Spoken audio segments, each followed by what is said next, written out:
आज मैं बाज़ार गई थी। मेरा बैग बहुत भारी हो गया था।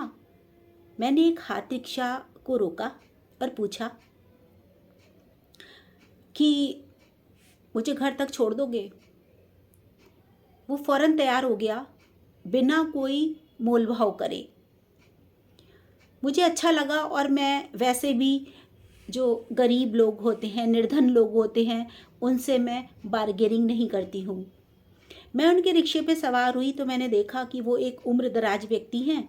करीब उनकी उम्र 50 या 55 के आसपास रही होगी। तो जैसा कि मेरी आदत है कि मैं किसी भी व्यक्ति से उसका सुख दुख या यूं ही बातचीत करती रहती हूँ। रास्ते में मैंने उनसे पूछा कि आप कहाँ रहते हैं और क्या करते हैं, आदि आदि। उन्होंने बस छोटे छोटे जवाब दिए। कोई ख़ास उन्होंने बातचीत मुझसे नहीं की। फिर वहाँ से लेकर मेरे घर तक आने में एक थोड़ा सा सुनसान एरिया पड़ता है। उन्होंने वहाँ पर रिक्शा बिल्कुल धीमी कर दी और वो लगभग रुकी हुई और वो बिल्कुल सिर नीचे करके झुक गए। मैं डर गई। मुझे शक हुआ कि ज़रूर कोई गड़बड़ है। मैं अकेली थी। मैंने थोड़ा अपने सुर को कठोर करते हुए कहा, मैंने कहा ये रिक्शा आपने यहाँ क्यों रोक रखी है? वो कुछ नहीं बोले। मैंने उनसे 3 बार पूछा लेकिन उन्होंने कोई जवाब नहीं दिया। उसके बाद उन्होंने बहुत ही धीमे स्वर में मुझसे कहा कि बहन जी, मेरे पेट में दर्द हो रहा है और अभी कुछ दिन पहले ही मेरे ऑपरेशन हुआ है। शायद टाँके खुल गए हैं, उसमें से खून रिस रहा है। काटो तो मुँह नहीं। मैं बुरी तरह घबरा गई। ये मैंने क्या किया? क्या ये सच बोल रहा है या इसका कोई षड्यंत्र तो नहीं है? मैंने तुरंत कहा। उसने अपने कमर पे पहनी हुई एक बेल्ट को मुझे दिखाया। वास्तव में उसमें खून के मुझे धब्बे दिखाई दिए। मैं बुरी तरह घबरा गई। ये कौन सा अपराध कर बैठी मैं, और ये क्या मजबूरी है इसकी? ये सच बोल रहा है या कहीं इसमें भी नाटक तो नहीं है कोई? उसके बाद उसने मुझसे कहा कि मेरे 3 बेटियां हैं, 3 जवान बेटियां हैं।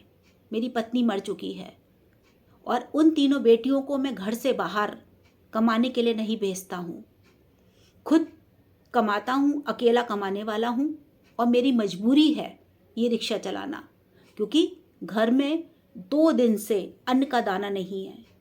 क्या आजकल के ज़माने में भी ऐसा हो सकता है कि किसी के घर में अन्न का दाना नहीं हो? मैं आश्चर्यचकित और दुख से दिल भर गया। मुझे समझ नहीं आ रहा था कि इस व्यक्ति की मदद मैं कैसे करूं। दूसरा शंकित मन जो बराबर यही सोच रहा था कि क्या जो ये बोल रहा है वो सच है या कहीं कोई षड्यंत्र या कोई चाल तो नहीं है। मैं इसी ऊहापोह में फंसी रही। मैंने कहा कि ठीक है, मैं आपको उतने पैसे दे देती हूँ जितने आप मुझे घर तक छोड़ने के लेते मुझसे। मैंने उनको वहीं उतने रुपए दिए और मैं उनके रिक्शे से उतर गई। मैं बहुत स्वार्थी थी।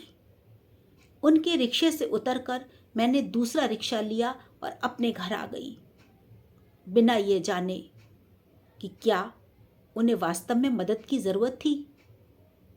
क्या मुझे उनकी मदद करनी चाहिए थी? दोस्तों, इस बात को बहुत साल हो गए, लेकिन आज भी मेरे मन में एक गिल्ट है। मैं चाहती तो उस रिक्शे वाले की मदद कर सकती थी, लेकिन मैंने ऐसा नहीं किया। मैंने शंका की। मैं किसी मुसीबत में भी फंस सकती थी। कभी कभी बड़ा अफसोस होता है कि लोग इतने खराब क्यों हो गए हैं। इतने खराब लोगों में अच्छे लोग भी मारे जाते हैं। कहते हैं ना, गेहूं के साथ घुन भी पिसता है। मैंने ईश्वर से आके माफ़ी मांगी कि अगर वो वास्तव में सच बोल रहा था तो ईश्वर उसकी मदद करना। लेकिन एक गलती मुझसे हुई है। मुझे उसकी मदद करनी चाहिए थी, जो मैंने नहीं की। मुझे इसका बहुत अफसोस है। आपके साथ कभी ऐसा हो तो आप खुद को सुरक्षित रखते हुए थोड़ी बहुत मदद ज़रूर कीजिएगा।